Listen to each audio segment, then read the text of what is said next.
G'day Chris, here with Chris from the Gamesmen at the receiving dock. Chris, tell us a bit about your receiving dock. What's happening here, man? Well, this is one of two receiving docks that we use. Yeah. This here, obviously deliveries come through, whether it's loose cartons, palletized, wrapped or unwrapped from suppliers. Yep. We deal with 80 plus various vendors that we get daily deliveries. Trucks Daily from everyone? Not from every single one, Yeah. but at least within a fortnight to a month there'd be a delivery from one of 80 vendors. Yep. All day the trucks are basically coming. Yep. We just backlog bulk stacks outside, and then the team will strategically bring in first out, will get processed in order as they come through. Depending on the time of the year, peak season, it's a different strategy of how we process deliveries. Yep.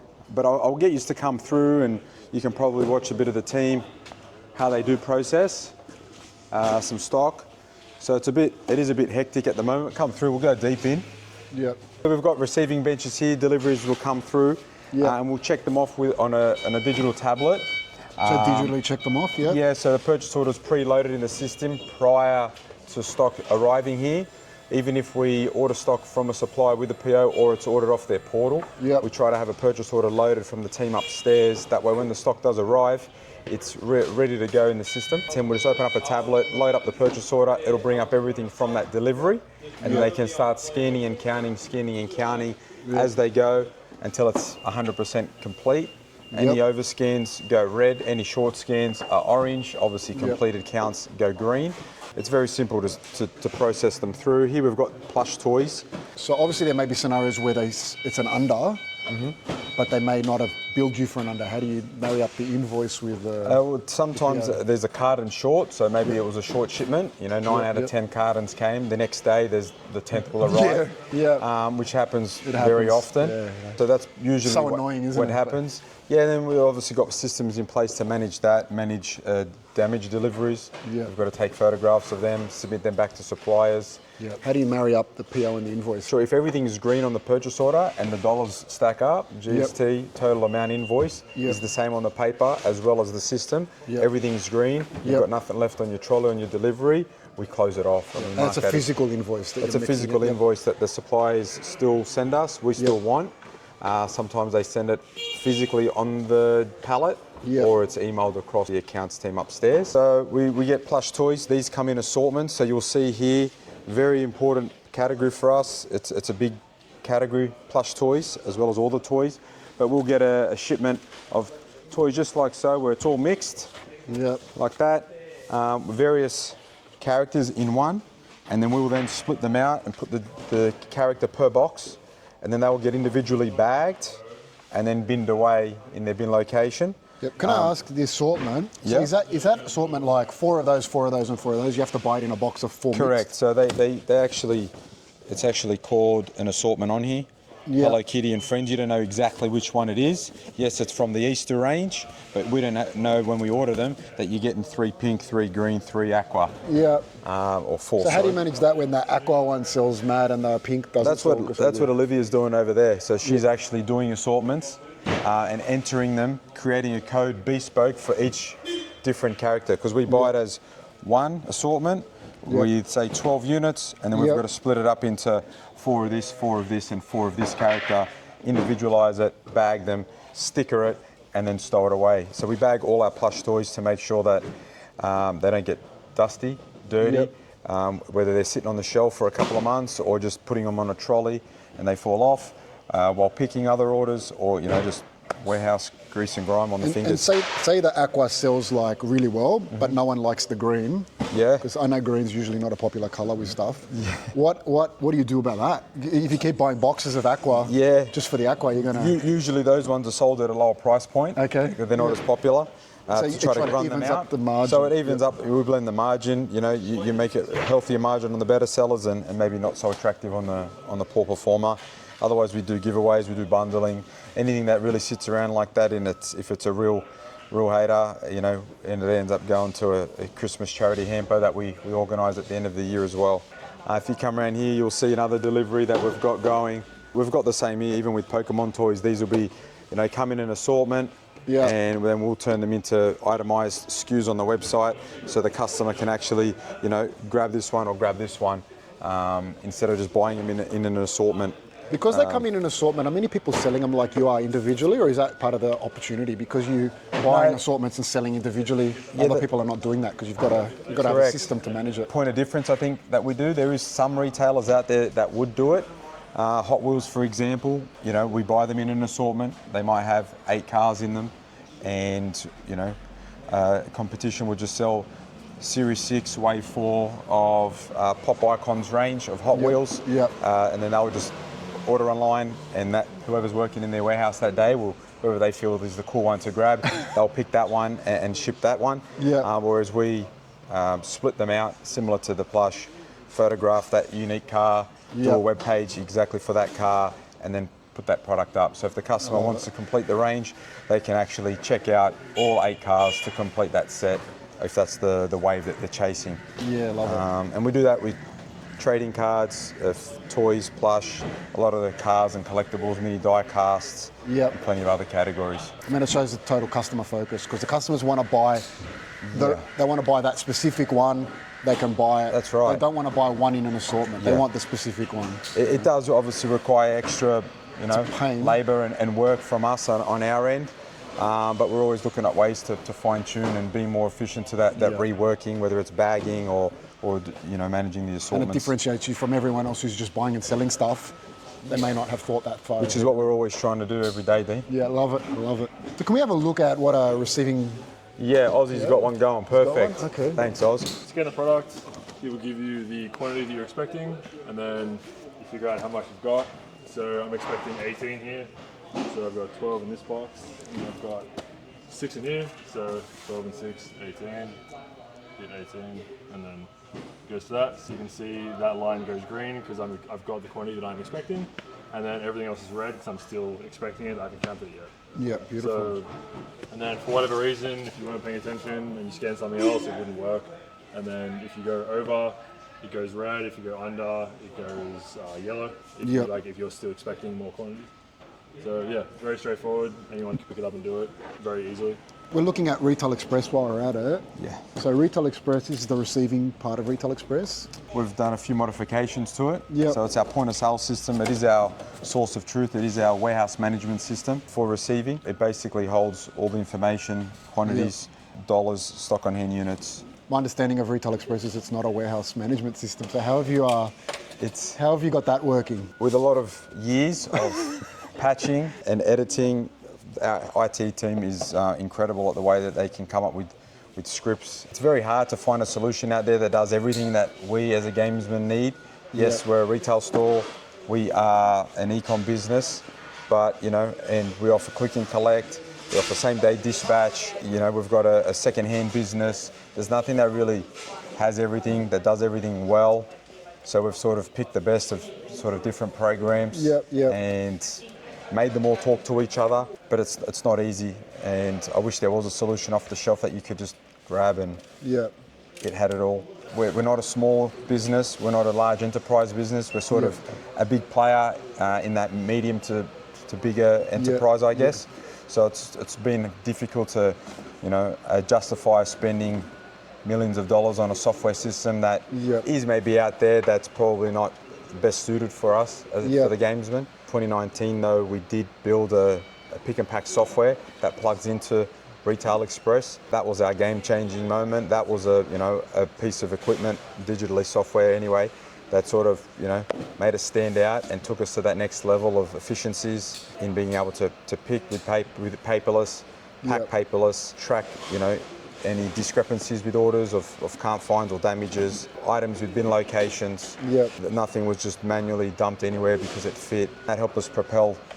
Obviously COVID came a year later, so we're pretty set up and safe from, yes, it was obviously a shock to all of us with, volumes of influxes of orders. Big volumes for you guys because people are at home gaming? Yeah, definitely. It was a big thing. Guys were getting nostalgic, buying old second-hand games, things that were sitting around for years that no one wanted.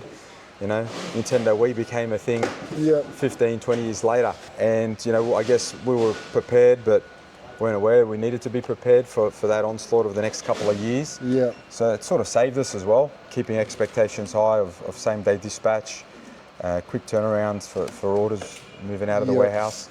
And that gave us a taste of this custom-built software. Yep. So since then, we've always wanted more and more.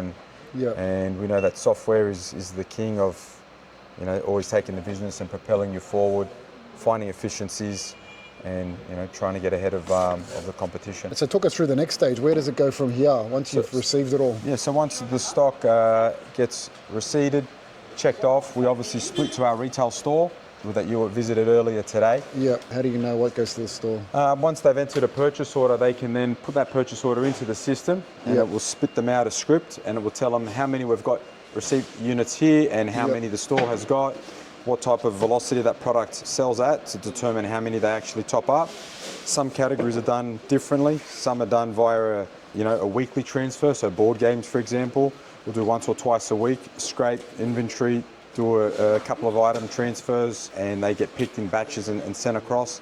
Things are done as they come through.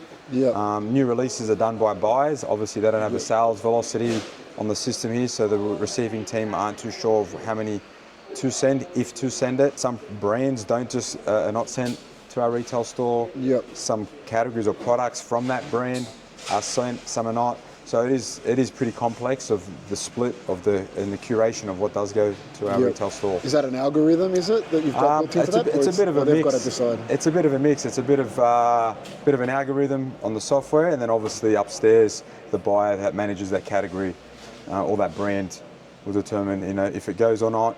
Seasonal products. Obviously, we're not sending super soakers to the retail store in the winter. Obviously, bulky goods are sort of pulled back and sent a bit more strategically. So it is a bit of a complex situation that we manage. Yeah, sounds good. So they get received in. We split for the store, and then it gets trolleyed up onto these silver trolleys, which then get parked around into the staging area.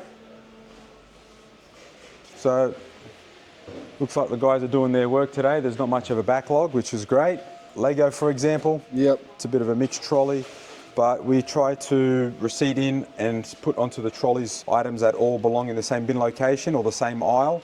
So we've got our warehouse set up into different aisles of different categories that we stock. Some of them are mixed, some are dedicated to one category. So this Lego trolley will go straight down to this aisle. It's got Lego all the way up the back, and they'll put all the Lego away. It's start of the month, so all of this is new release product. We get a Lego shipment at the beginning of each month, so that'll all get binned down into these locations. This aisle here is dedicated to our famous plush toys that we were talking about. So this is just rows and tubs of plush toys. Bin locations have got multiple inside.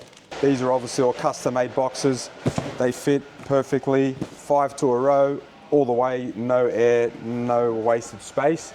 Obviously, warehousing is not cheap in Australia, so we need to ensure that we're maximising all the space that we've got. This is an aisle dedicated to plush toys. We've also got other storage mediums, such as things like the Storganizer.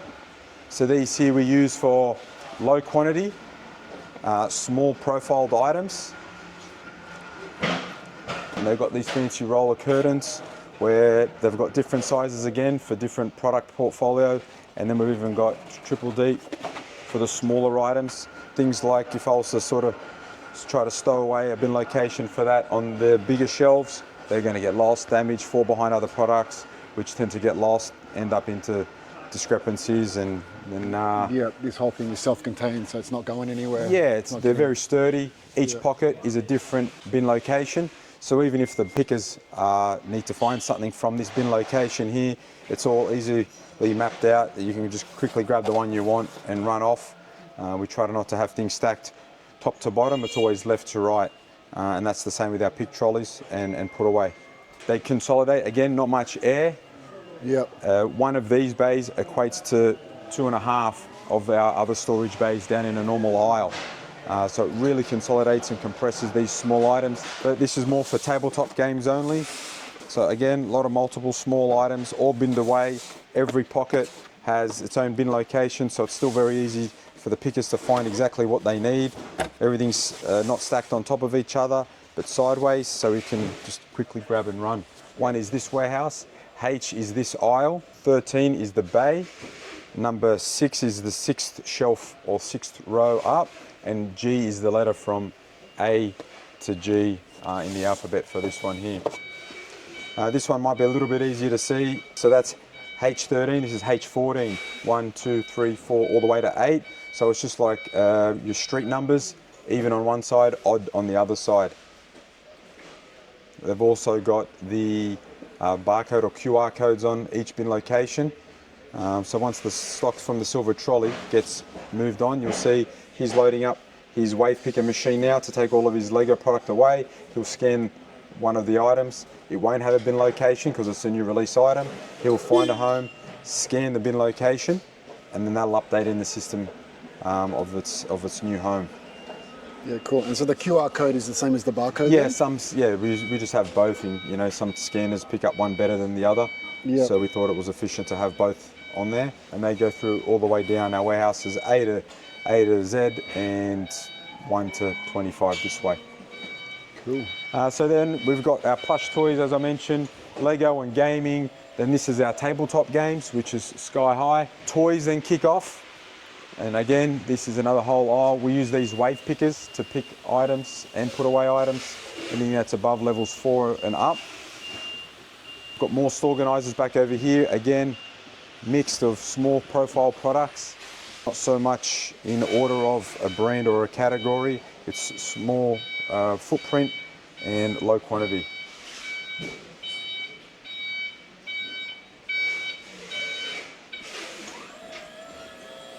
And then we've got our packing arena. Here's where the action happens to get So stuff this out is the door. definitely the action. Digital pick pack system. We've got a projector up on the wall. Might be a bit hard to see in the light, but we've also got a TV on the right hand side of the building, which is a dashboard for pickers and packers.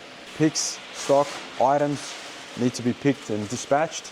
Each picker will get a phone. We don't use paper. They'll get a phone and a Bluetooth scanner, and we've got preset filters on the phone to say, give me the next 30 items in express post, and it'll give them the next 30 orders. 30 items fit comfortably to a black trolley. These are our pick trolleys, and it will take them on the quickest pick path through the warehouse that the IT guys mapped out with their A-star algorithm. Essentially, he's just connecting bay by bay. What's the quickest pick path? If there's no orders down that bay or that run, don't go there. Just skip the aisle, go to the next aisle. They can pick from the ground level only, so it'll only grab levels 1 to 4, which is pick height on the ground. And then we use the wave picker machines to pick from levels 4 to 8. Yep. We can even filter down pick lists to say, a certain staff member will only pick on hand pick today. They're picking 1 to 4 high, and then they allocate certain pickers to that are going to jump on the machines and pick in 4 and above. Yep. You can even lock someone in to just pick aisle C. All orders in aisle C, that's where you are for the next 2 hours, whether they're singles or mixed. Yep. And they will just zigzag up and back with the wave picker or on the ground. We can pick by a size, so sub 200 grams, and then they will get taken around to the back packing aisle, which is like 2 pack stations per pallet bay. Yep. So it's smaller items. They don't need such a large option of boxes to pack into. And we can also pick via heavy, so things over 15 kilos, so they know to use a bigger trolley, not the smaller trolley. They use a flatbed. Then we can pack and ship those out of our next warehouse, which is for the bigger, bulky dispatch on pallets. Not so much on the small pick to Ozpost cages. And how many orders are we processing here a day? 2,400 items. 2,400 a day in the last 5 days. For this time of the year, it's actually really good. Yeah. So we're happy with how things are finishing up for the month and how they've gone for the first quarter of the year. Stock. What's the story with the signage here? What's the idea with that?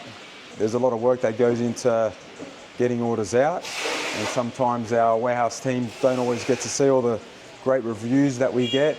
So it's just sort of a reminder to show, all the warehouse crew that, all their hard work doesn't go unnoticed. Yeah. The company mission statement and beliefs and ambitions. And I think it reminds staff as well that our service matters.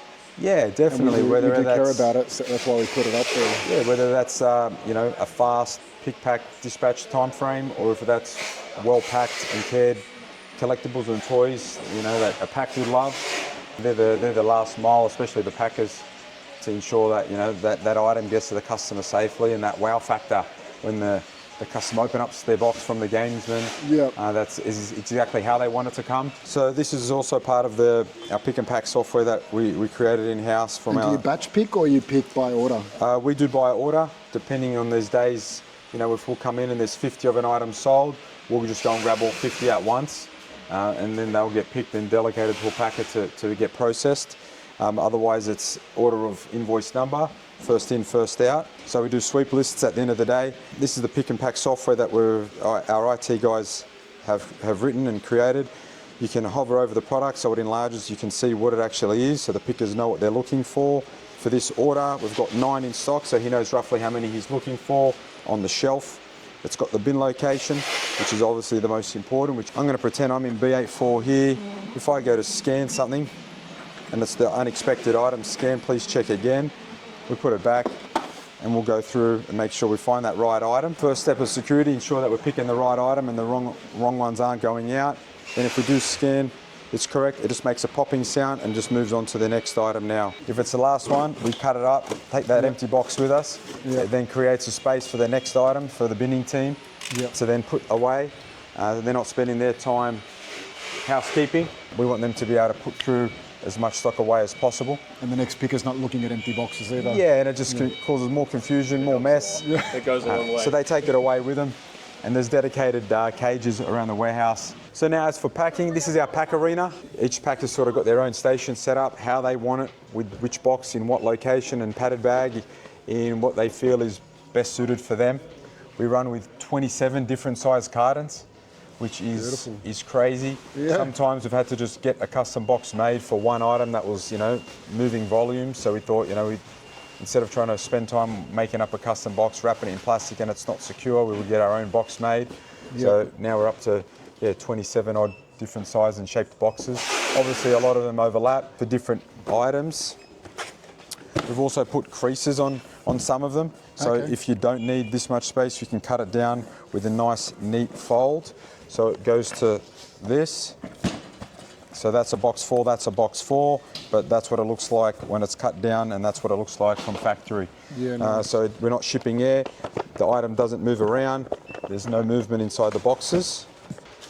So then once we've finished picking that pick run, we'll submit our list for packing. We will label this item, the afternoon sweep. So once we submit this list for packing, this pack slip will come out of this printer now. So we'll grab that sticker. Thanks, Liam. We'll label up this trolley so we know that this is afternoon sweep 97314, 17 orders for 18 items. So it says it on the ticket with the time and date stamped on it, who picked that trolley. Yeah. Once we've finished picking, we'll park up the trolley for packing. We'll scan this ticket into our system and we will start packing all of these orders. So all of these orders on this screen here correlate to what's on that trolley exactly. And I'll hand it over to Mo, he's going to show you how we pack an order.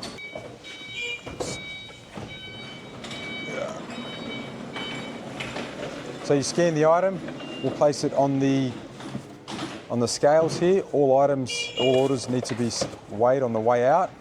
So in the interim, he knows what size box that goes into. Did he weigh it before it goes in the box too? No, he just puts it on there because it's the center of his bench. Fold the box down so it doesn't have any air inside. Bit of fills to stop any movement. Yep.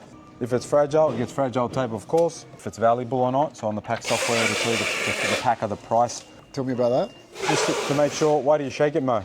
Basically so I can make sure that there's no space for it to rattle around in. No movement. The shake test, I like the shake test. We had the shake test too. Hang on, so what do we got there? It looks like an error's come up, Mo. What's that saying? Okay, basically now that means this item does not belong in any other pack list. So for example, this one here, customers emailed through a ticket upstairs and said, change of mind, I don't want this item anymore. Please cancel the order, but it's already been picked and on a pick list, but that's okay because it gets intercepted at the pack level, so that it gets bumped. It goes on this shelf here. which is our discrepancy shelf, which is for any item that's been bumped. And then we've got our quality control inventory manager at the back there. She goes through the dashboard and will investigate why the items are sitting here. Is it going back on the floor for sale? Is it waiting for something else? So it's sort of like did it make the cut? It's just generated the AusPost shipping label. It's fulfilled the item out of the software. The customer's got an email saying your order's been shipped. Here's your tracking number, and that's all in real time. So we've got poster tubes set, ready to go for our posters. And sometimes we get customers email a ticket saying, oh, I didn't get my item in the box, or I ordered 6 and I got 5. As it generates the AusPost shipping label, it's got a date and time stamp to the second. So we've got, each pack station's got a CCTV camera that just sort of films rolling footage all day of all items getting packed and shipped. We use that for getting better. We get feedback sometimes from customers that maybe an item could have been packed differently. We'll revert who packed it, what pack station, what time, and we go straight to the footage. It's good for training purposes, especially. Feedback. And then we can also go back to the customer and say, we've actually seen the item was packed inside the box, and usually, you wouldn't hear from them. Or they'll say, I didn't get my poster, I only got the box, and we'd go back to this footage, and for example, and it would say, the poster was actually shipped. Got the camera there. In a tube, it's in a second delivery, maybe Australia Post. And your camera is capturing it and it's tagging to the order, so you can quickly go and see where it's what? Well, we would be able to look up the order. It was packed today's date, 3:01 at pack station 3. Yep. They're all numbered, so you just go to camera, pack station 3, timestamp on this day, and it's pretty quick, to be honest. And what else is he putting in the order there? What are the these are our packing flies. 2,000 customers a day we can talk to, telling them who we are, what we do. Some people might have been the first time that they've shopped with us. They might not know other categories that we sell. They might have come to my website for a Lego set and not knowing that we sell video games, vice versa. So it's just sort of a little piece of material telling the customers, hey, thanks for shopping with us, supporting an Australian business. Yep, I love it. They might have thought we started last week, but it says here since 1982, so hopefully they come back. Gamesmen's got a same-day dispatch, order before 2 o'clock, and we guarantee we get the order out. So upon them accepting and working for the Gamesmen, they know that that's the expectation of... Have you got any KPIs or anything other than the dashboard for each of them? Do. Or individual KPIs, or is it just group team No, KPIs? well, it all depends what you're picking for the day and what you're packing for the day. Obviously, picking single video games is pretty easy to get up there and pick 400 or 500 in a shift. Yeah. But if you're picking bulky items, office chairs or dartboards. So you don't really KPI the pickers? No, we do. You've got to be able to at least minimum benchmark 350 items a day in an 8-hour shift. Yep. If you can't pick 350 items in a day, I don't know if I've got a job for you tomorrow. Packing's a little bit different. There's a bit more of an art to it. There is an art, isn't it? It's like playing Lego. And again, if you're packing mixed orders, that requires a bit more Tetrising into a box, a bit more fill, whereas if you're doing singles, where it's one item to one box, they're a little bit quicker. So the KPI windows, is the threshold's a little bit more lenient.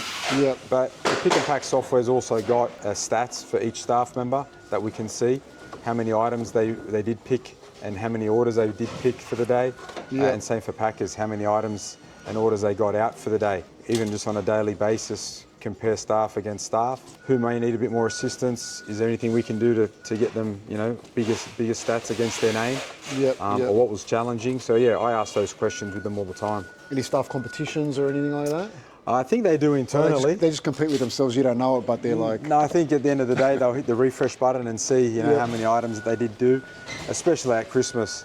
We'll have 35 staff on any given day between October and December, Christmas, including receiving, put away, picking and packing. So there is a bit of competition. Biggest day last year would have been in Black Friday, Christmas, early December, I think it was. I think we moved 6,700 items out the door in a day. Was 4 Australia Post trucks. They'll come in every 2.5 hours, 28 cages to a truckload. So far, the first 3-4 months of this year, we're sitting about 20 to 22% up on last year for the same quarter, year on year. So if I roll that into Q2, 3 and then into 4, I've got a lot of preparing to do. How are you preparing for seasonal? So for example, if you're going to, Christmas is coming. Yeah, it is. I've already started for started Since planning March, for Christmas? I really started planning what the team's going to look like. How many people you need? Each peak, I sort of make notes every day of this is just for me to help prepare for the next year, because by the time the next Christmas rolls around, you sort of forget the hangovers, you're cured from the hangover, all those battle wounds have sort of healed over. So to sort of what are your peaks? What are they? So Christmas, Black Friday? Oh, it's pretty much Black Friday to Christmas. Well, it's really early October, things really start creeping up. People do their Christmas shopping really early, so all of basically Q4. So every day I'll start making notes of, where we need more hands, what was working, what wasn't working. Could be anything from we need more than 4 truck pickups a day. There's too much of a backlog. We want to get the freight in the network faster. It might be the store transfer picking teams running with 3 staff. It needs a minimum of 4 staff. Is this just stuff you're seeing, or is it? Just stuff that I'm seeing. So I'm down on the ground in the trenches. No, I'm not picking orders. No, I'm not packing orders. I'm just sort of looking, watching. I'll even throw every day into ChatGPT while I'm driving home. How many staff we had on, where I was short. Today would have been good if I had 2 forklift drivers, not 1. And I'm just literally talking to it. Yeah. And then come at the end of the peak season, it'll give me a sort of a recap and a summary of all that stuff that I spat out to it, record days. But I think it's very useful. I think it's great, yeah. It's just like, talking to someone that isn't replying to me. I don't think people do it enough. Like I definitely encourage people to do that kind of thing, download, because if you don't do it on the time that it happens, like you said, if you wait till February, even if you wait till next December, you'll definitely, or if you wait till next October, you'll definitely would have forgotten definitely forget, even a month later. Especially the detail that you need it's out of your to head. make strategic decisions. Another whole spreadsheet checklist that I give to all the team leaders, and that's broken down into departments. So receiving any hurdles or things that worked great in the receiving team. They might say, mate, we're running out of room on X time of the year or X time of day. So I get feedback from the put away team, the pickers, the packers, and collectively we group all of that together into one big master feedback form that I then digest, break down, and then sort of take in chunks and work out ways how can we avoid that from happening next year, or how can we double down on getting better at that again. That worked really well for us last year. Because in 12 months, your product portfolio can change. Last year we were shipping a lot of small to medium-sized products, so you sort of gear up and set up in one way. The next Christmas you're like, multi-product's done really well, or a certain type, and you sort of run into challenges on that front. So then you go, all right, we need to be able to pivot and cover that. So, it's never going to be perfect. All I'm looking at is ways to get better, improve, and then obviously volumes come over the top of that, and it amplifies the problem. Different strategy that we work in e-com from Jan to October versus October to January again. I noticed one thing. We're in your store. You've got the museum. Then we're in your office, and you've got all the old games up there and the different consoles and things like that. And then you come into the office, and you've got some really cool stuff there. And there's people have got stuff all over their desk. And what is that? Is that a deliberate strategy? Is it just because people are into the brand? It's all been applied in different ways. What's the story? The big props, but obviously all the staff they're into all of the categories and products, and they nerd out. They're big fan guys or girls of all the IPs and products and brands that we sell. They go mad collecting and dressing up their desks with all the little collectibles or blind box products that they all love. Who wouldn't want to have a Sonic statue in their office rather than a hot plant? You got the TNT cases there. They're proper from Activision. They're Crash Bandicoot. Yeah. That's epic. Like you walk in here and you're just like, this place is so cool. You got to set set the tone and set the vibe of the workplace you work in. And I love it. Sometimes we they've got their little Hall of Fame shelf of all their top sellers for the buyers team, so they'll put all their record-breaking products that they either pre-sold the most of or sold the most of in a year or a peak. And they're just like little reminders to all the hard work that they do. Now, would you guys say, like, are you and your brothers and your family, are they all just into games and you just all geek out yourself, or are you like, you don't do gaming? What's your story? Like, are you into the brand? The secret. Look, to be honest, we don't play games. We got young kids now, so we don't mind bashing out a couple of rounds of Mario Kart. Chris's 6-year-old daughter beats him, like genuinely beats him. Mario Kart. we were gamers. We used to play back in the day like everybody did, I suppose. Yeah. But as time's got on, we enjoy games. We love games. We love the industry. We love everything about them. But we go home and work. But we don't really go home and play games. You wouldn't know that by walking around here. You would think that you guys were gamers all day. That's what I would feel. Yeah, like the staff probably teach us a lot. Like they're gamers. They teach us what we need to know. But like, you know, they're buyers, so we don't need to know everything. We employ them because they're the professionals at it. Yeah. Like, I mean, I had a party business, right? So I was like not really a party organizer, if you want to call it that. Yeah. But I had to be the chief party dude because that's what people expect of you as the CEO of a party company, and that's what the team expect. And you had to be so I had to be that guy. Yeah. So I turned into that guy. Yeah. We're collectors. We love collectibles. We love collecting. You know, I do Lego. I take Lego sets home. I'll build them out, and probably if I've got a spare hour or two on the weekend. Oh, there we go. You guys are hiding it. You got your little things on the side. And it's Lego, but you know, not so much the gaming consoles or PC gaming these days like it used to be. Yeah. We don't block out our Friday night to play games with each other. Yeah, we don't. Yeah, you're not doing. We don't. We should, but we don't.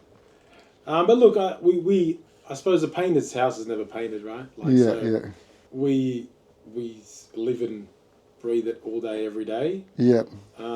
So, you know, we're with young families, and we work a lot afterwards and spend time together with the family. Or every weekend we're probably together, if not one day, both days, doing something with the family. We all live in the same suburb. Yeah. Do your kids have cool toys, or they get no toys? What's the story? Too many. Too many? Too many. Too much. It's harder now because when we were kids and we wanted the toys were expensive. Yeah. Like a $300 Mega Drive. Yeah. Back then that was a week's wage. It's pretty hard to say no to a $10 squishy toy. So the kids sort of do get a bit more, but it's our fault. We're the ones that are taking it home. And taking it home. Obviously, it's what our customers love. You know, the gift of giving to their kids and us to our kids. We hope they can generate trends at school. Yeah. Okay, so it's lead gen. Get them to take it to school. Get them to take the cool things to all their kids. They're like, oh, but he's got it, so I've got to go to the Gamesmen and get it. This is our history book that we put together for our 40th anniversary, illustrating 40 years of journey at the Gamesmen. Obviously, you know, this started with I had an idea of putting together a 12-page little pamphlet or flyer of some old school photos from the market store, the old catalogues that we used to do, photos of all of our store, maybe some family touches of us working in the business, how it's grown over 40 years, transitioned into this multi-page, multi-chapter. We went deep into hard drives, old computer, laptop hard drives, family photo albums of physical photos, and we were scanning late at night and sort of putting it all together in honour of our father, business partner that started the business back in 1982. And it basically just goes through the evolution of the Gamesmen, and you know, even how the logo came about with the photo of the two heads, market stalls across Sydney that Dad and Sebastian used to attend, and my mum. Easter show, sort of cool displays back in between 1983 and 1993, which sort of, you know, put the Gamesmen on the map in front of Australia public, which is really cool to see these old photos. I still like flicking back through the book now. The books we've had for a couple of years, but what made you do the book to start with? I guess history, and it was in folders and in our heads and in Mum's head. So you just wanted to get the history down in paper? Get it all out, and you know, obviously, as you get old, you forget these things. So we just wanted to put it, obviously, in one place, in a book, and then obviously we can, you know, hand that out to customers and family and friends that have been along the journey, or even the guys that have just started shopping with us now that never shopped or heard of the Gamesmen before. So I thought it was very important to... It's good to share the history, the memoirs. We've got hardcover ones, softcover ones. You know, when the birthday 40 anniversary was, we did gift packs to past and present suppliers and vendors, so we sent them a copy of the book. And we had a whole range of merch, mugs and key rings and stickers and things like that to commemorate the anniversary. So yeah, we've sent them out to all of those guys, and even people that we've met along the way since the book, and new suppliers that have come on board, Yeah. sort of who we are and where we've come from, which we think is pretty important. Family business, you know, surviving decades and decades of change and diversification. I mean, I think it speaks to your whole brand, to be honest. I mean, I've been with you guys now for a couple of hours. We've walked through your operation, had a bit of a chat about it, and like the brand just shines in everything you do, and the history, I think, shines out. You know, there's from the quotes on the wall to the book to walking through your office, the brand, the store being very retro, the front of the store. I think it all kind of shines out the story. I do agree with you. I think it's important, and you definitely feel the family vibe with the staff. You know what I mean? Like the legacies here, the family story, and then I think it's pretty cool that you know, you guys built an awesome team.